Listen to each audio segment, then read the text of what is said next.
Улсын их хурлын дарга эрхэм гишүүдээ Монгол Улсын их хурлын гишүүн Тэмүжингээс Монгол Улсын их хурлаас үндсэн хуулийн зэцэд өсөлт гаргах тухай саналыг 2025 оны 4-р сарын 7-ны өдөр Улсын их хурлын даргад ирүүлсэнийг Хууль зүйн байнгын хороо Монгол Улсын их хурлын чуулганы хуралдааны дэгийн тухай хуулийн 88 дугаар зүйлийн 88-ийн 1 дэх хэсэг заасны дагуу 2025 оны 4-р сарын 9, 15, 16-ны өдрүүдийн хуралдаанаараа хэлцлээ. Байнгын хорооны хуралдаанд Улсын их хурлын гишүүн Тэмүжин Улсын их хурлаас үндсэн хуулийн зэцэд гаргах саналын талаар танилцуулсан болно. Байнгын хорооны хуралдаанаар уг асуудлыг хэлэлцэх үед Улсын их хурлын гишүүн Баттөмрийн энх хоёр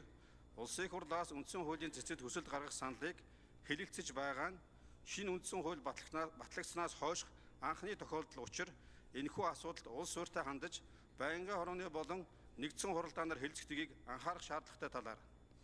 мөн уг асуудлыг хэлэлцэхтэй холбогдуулан ажлын хэсэг байгуулж гишүүний гаргасан саналтай ойролцоо төрлийн эрх зүйн маргаан байгаа эсхийг татан үзэж улс төр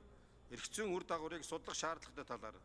түүнчлэн Улсын их хурлын гишүүний гаргасан саналын зарим үндэслэлтэй санал нийлэхгүй байгаа тохиолдолд засаж сайжруулах боломжийн талаар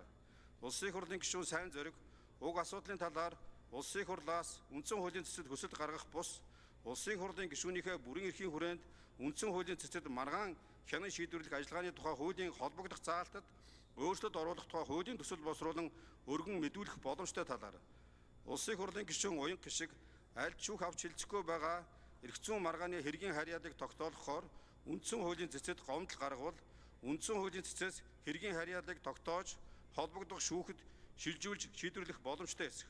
Улсын их хурлаас томилогддог албан тушаалтнууд Улсын их хурлын шийдвэртэй холбогдуулан шүүхэд гомдол гаргах эрхтэй эсэх талаар асуулт асууж хариулт авч байр сууриа илэрхийлсэн болно.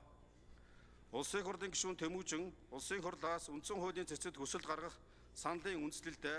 байнгын хорооны гишүүдийн саналыг нэмж тусган саналаа 2025 оны 4-р сарын 16-ны өдөр Улсын хурлын даргад дахин өргөн мэдүүлсэнийг Хууль зүйн байнгын хороо 2025 оны 4-р сарын 16-ны өдрийн хуралдаанаараа хэлцлээ. Монгол Улсын их хурлаас үндсэн хуулийн зэцэд хүсэлт гаргах Улсын их хурлын гишүүний саналыг байнгын хорооны хуралдаанд оролцсон гишүүдийн олонх буюу 80% нь дэмжсэн болно.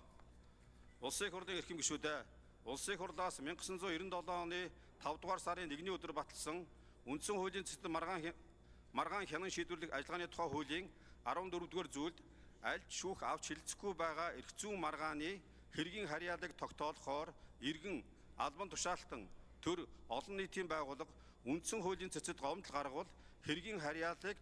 тогтоож холбогдох шүүхэд шилжүүлнэ гэж заасан Монгол Улсын үндсэн хуулийн 1-р зүйлийн 2 дахь хэсэг, 64-р зүйлийн 1-2 дахь хэсэг, 66-р зүйлийн 2 дахь хэсэг,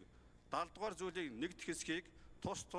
зөрчсөн гэх үндсэлтэй талаарх Монгол Улсын их хурлаас үндсэн хуулийн зэцэд хүсэлт гаргах Улсын их хурлын гишүүний саналыг хэлэлцсэн Хууль зүйн байнгын хорооны санал дүгнэлтийг хэлэлцэн шийдвэрлэж өгөхийг та бүхнээс хүсье. Анхаарал хандуулсанд баярлалаа.